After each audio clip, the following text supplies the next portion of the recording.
और अंदर पूरे जो वैज्ञानिक तरीके से जो खुदाई की गई, जो वहाँ जांच की गई एएसआई ने, उससे ये तय हो गया कि वहाँ पे मंदिर ही था, माँ सरस्वती का, वाग्देवी का मंदिर था।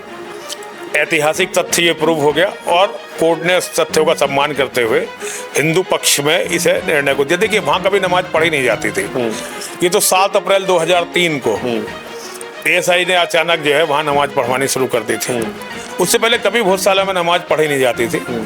वो जब भी आक्रांताओं ने तोड़ा, मंदिर तोड़ दिया था, उसके बाद वो ऐसे ही पड़ा हुआ था।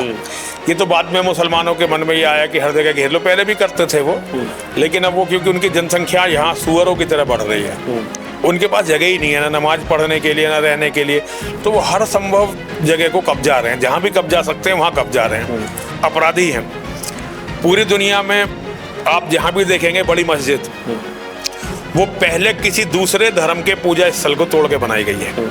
यहाँ तक कि जो इनकी पहली मस्जिद है, मस्जिद नबवी, जिसे कहते हैं मोहम्मद की मस्जिद, मोहम्मद ने अपने बाप दादा के मंदिरों को तोड़ा, दूसरों के नहीं, उन मंदिरों को तोड़ा जिसमें मोहम्मद के खुद उसके बाप और दादा पूजा करते थे। उन मंदिरों को तोड़ के उसने वहाँ पे वो मस्जिद बनाई, जबकि उस समय अरब में जगह की कोई कमी नहीं थी। मोहम्मद चाहता अगर अपने बाप दादों के प्रति उसके मन में जरा भी सम्मान होता, जो मुसलमान कहते ना जी अब तो दूसरे धर्मों का बड़ा सम्मान करते हैं, लेकिन जिसने इस्लाम चलाया उस मोहम्मद ने अपने बाप दादा के धर्म की बात का सम्मान नहीं किया, उनके धर्म का सम्मान नहीं किया और उनके मंदिरों को तोड़ दिया था। नमस्ते, मैं हूं शुभम और आपने देखना शुरू कर दिया है एआई न्यूज़ 1। आप सभी को जानकारी होगी, हाल ही में मध्य प्रदेश की हाईकोर्ट बेंच ने एक ऐतिहासिक फैसला सुनाया है। वो ऐतिहासिक फैसला ऐसा है जिसने बहस को जन्म दे दिया है। तमाम लोग उस मुद्दे पर बहस कर रहे हैं, मुद्दा है भोजशाला का। आप सभी को जानकारी होगी, हाईकोर्ट ने भोजशाला को सरस्वती देवी का मंदिर माना है। दूसरी तरफ जो मुस्लिम पक्ष है वो कह रहा है कि यह कार्रवाई एक तरफा की गई है। हिंदू पक्ष जो है इस मुद्दे को, इस जीत को अपनी ऐतिहासिक जीत मान रहा है। वह दूसरी तरफ मुस्लिम पक्ष जो है सुप्रीम कोर्ट जाने की तैयारी कर रहा है। इस समय मेरी मौजूदगी डासना में और हमारे साथ यति नरसिंहानंद गिरी जी महाराज जो मौजूद हैं, से बातचीत करते हैं भोजशाला को लेकर। जो हाईकोर्ट का निर्णय आया है उसको कैसे देखते हैं महाराज जी? जो भोजशाला को लेकर हाईकोर्ट का निर्णय आया है, क्या ऐतिहासिक फैसला माना जाए इसको? ऐतिहासिक, निर्विवाद रूप से ऐतिहासिक फैसला माना जाना चाहिए। और ये देखिए, एएसआई ने सर्वे किया, बहुत दिनों तक ये सर्वे चला, बहुत ही वैज्ञानिक सर्वे हुआ। 94 तो मूर्तियां अभी भी मिली हैं वहां पे, अभी भी जो है 94 मूर्तियां भगवानों की, अलग अलग भगवानों की थी वहां पे उस परिसर में, ठीक है। और अंदर पूरे जो वैज्ञानिक तरीके से जो खुदाई की गई, जो वहां जांच की गई एएसआई ने, उससे ये तय हो गया कि वहां पे मंदिर ही था, माँ सरस्वती का, वाग्देवी का मंदिर था। ऐतिहासिक तथ्य ये प्रूव हो गया और कोर्ट ने उस तथ्यों का सम्मान करते हुए हिंदू पक्ष में इसे निर्णय को दिया। देखिए, वहां कभी नमाज पढ़ी नहीं जाती थी। ये तो 7 अप्रैल 2003 को एएसआई ने अचानक जो है वहां नमाज पढ़वानी शुरू कर दी थी।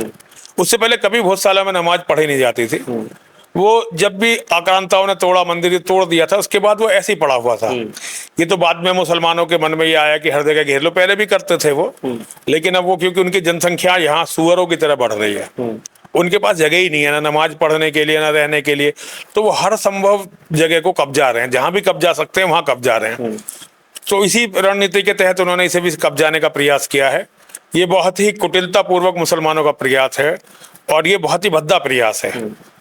और ये देखिए, ये हिंदुओं की दयनीय स्थिति को भी बताता है कि हिंदुओं को अपने मंदिरों पर भी पूजा पाठ के लिए कोर्ट का सहारा लेना पड़ता है। तो समझ लीजिए कि हिंदुओं की इस देश में कितनी दयनीय स्थिति है। आप कायरता मानते हैं ऐसा कहीं ना कहीं? देखिए, हिंदू तो पहले से ही कायर है। अगर कायर ना होते तो ये हमारे मंदिर टूटते ही क्यों? भाई, हमारे मंदिर टूटते ही क्यों? और जो मुसलमान है वो तो झूठ बोलते हैं। देखिए, मुसलमान दुनिया की सबसे झूठी कौम है। ये पाखंडी हैं, ये अपराधी हैं। पूरी दुनिया में आप जहां भी देखेंगे बड़ी मस्जिद, वो पहले किसी दूसरे धर्म के पूजा स्थल को तोड़ के बनाई गई है। यहाँ तक कि जो इनकी पहली मस्जिद है, मस्जिद नबवी, जिसे कहते हैं मोहम्मद की मस्जिद, मोहम्मद ने अपने बाप दादा के मंदिरों को तोड़ा, दूसरों के नहीं, उन मंदिरों को तोड़ा जिसमें मोहम्मद के खुद उसके बाप और दादा पूजा करते थे। उन मंदिरों को तोड़ के उसने वहां पे वो मस्जिद बनाई, जबकि उस समय अरब में जगह की कोई कमी नहीं थी। मोहम्मद चाहता अगर अपने बाप दादों के प्रति उसके मन में जरा भी सम्मान होता, जो जो मुसलमान कहते हैं ना जी अब तो दूसरे धर्मों का बड़ा सम्मान करते हैं, लेकिन जिसने इस्लाम चलाया उस मोहम्मद ने अपने बाप दादा के धर्म की बात का सम्मान नहीं किया, उनके धर्म का सम्मान नहीं किया और उनके मंदिरों को तोड़ दिया था। जबकि अरब में जगह की कमी नहीं थी, मोहम्मद चाहता तो अपने बाप दादों के सम्मान में उसे म्यूजियम बना के भी अलग कर सकता था। भाई सारी दुनिया अपने बाप दादों की जो इतनी बड़ी विरासत है उसे रखना चाहते हैं, लेकिन उसने बाप दादों की पूजा करने वाली जो हमारे भगवान, क्योंकि इसके बाप दादा हिंदू थे, सनातन धर्मी थे, तो वो मंदिर में जिन मंदिरों में पूजा करते थे उसमें 360 माँ की मूर्तियां, रोज एक मूर्ति की पूजा होती थी और 3 देवी, महाकाली, महालक्ष्मी, महासरस्वती, 3 देवियों की और मूर्तियां थी। उन सारी मूर्तियों को तोड़ दिया था और जो गणेश जी की और इस तरह की जो प्रतिमाएं थी सारी मोहम्मद ने तोड़ दी थी और वहां पे मस्जिद बना ली थी। उसके बाद पूरी दुनिया में सिलसिला चलता रहा। ये लोग जहां भी गए इन्हें दूसरों का पूजा स्थल दिखाई दिया, इन्होंने उस पूजा स्थल को तोड़ा और वहां अपनी मस्जिद बना दी। और मस्जिद में क्या बनाया, जरा सा गुम्बद बना दिया, बाकी तो इन्हें आर्किटेक्चर तो आता नहीं था। कंस्ट्रक्शन तो आज भी अगर आप अरब जैसी जगह में भी चले जाएं तो वहां कंस्ट्रक्शन सारे काफिर करते हैं, या तो ईसाई करते हैं या हिंदू करते हैं या यहूदी करते हैं, इनसे तो आज भी कोई कंस्ट्रक्शन नहीं होता। तो ये चोरों की जमात है, डकैत हैं, ये झूठ बोलते रहते हैं। लेकिन जो भोजशाला में हुआ है ये ऐतिहासिक निर्णय है, हर हिंदू को इस निर्णय की सराहना करनी चाहिए और आगे भी प्रयास करना चाहिए कि जितने भी मंदिर हमारे टूटे वो सारे मंदिर वापस लिए जाएं। वो तो कह रहे हैं कि वो मौलाना आजाद की मस्जिद हुआ करती थी। मौलाना आजाद कब से हुआ है? मौलाना आजाद कितने दिनों पहले हुआ है? मौलाना आजाद थोड़े दिन पहले तो हुआ है। ये तो हर चीज को जैसे राम मंदिर को बाबरी मस्जिद बताने लगे थे। तो भैया ये पाखंडी लोग हैं। मोहम्मद के बाप दादा के मंदिरों को ये मोहम्मद की मस्जिद बोलते हैं, मस्जिद नबी मतलब नबी की मस्जिद बोलते हैं। तो ये तो हमेशा पाखंडी झूठी इनकी बातों पे। देखिए अगर शर्मा जी आप इनकी बातों पे विश्वास कर रहे हैं तो आपको अपनी बुद्धिमत्ता को चेक करवाना चाहिए। दुनिया में जो भी मुसलमान का भरोसा करता है वो मेरी नज़र में बहुत ही निम्न स्तरीय बुद्धिमत्ता का स्वामी है। इसका मतलब उसकी जो है बुद्धि ठीक काम नहीं कर रही है। तो मुसलमानों की बातों पे तो बात करो ही मत। वो तो दुनिया में अपराधियों की तो कौम है ना, वो तो ये इनके प्रकार हैं। और इस्लाम को कभी भी तर्क से नहीं हराया जा सकता, क्योंकि तर्क की उनके लिए कुछ कीमत नहीं है। वो मिनट मिनट में बात बदलते हैं, मिनट मिनट में अपनी बात बदल देते हैं। जब आप मुसलमानों की बात करें वो कह रहे हैं कि हम सुप्रीम कोर्ट जाएंगे, इस फैसले को सुप्रीम कोर्ट में चैलेंज करेंगे। देखिए ये तो वो करेंगे ही करेंगे।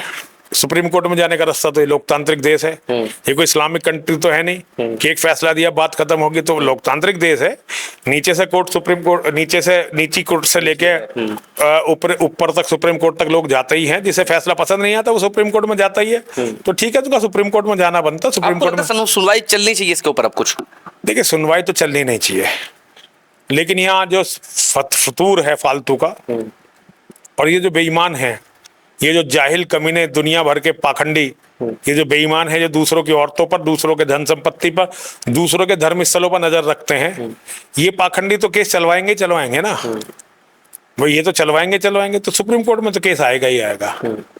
मुझे एक बात बताइए, कुछ लोग, तमाम लोग ये कह रहे हैं, जैसे एएसआई की मैं अगर बात करूं, 2003 में एएसआई ने खुद ही कहा था कि यहाँ फ्राइडे को नमाज होगी और एक दिन हिंदू पूजा करेंगे। तो क्या वो आपको लगता है किसी के दबाव में कहा गया था? हाँ बिल्कुल बिल्कुल। उस समय जो सरकार थी ना जिसके अंडर में एएसआई आती है, वो अपने आप को धर्मनिरपेक्ष बहुत ज्यादा वो करना चाहते थे।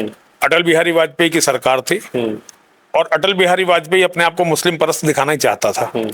अटल बिहारी वाजपेयी के बारे में सुब्रमण्यम स्वामी जी के आप विचारों को सुनिए, तब आपको पता चलेगा कि अटल बिहारी था क्या।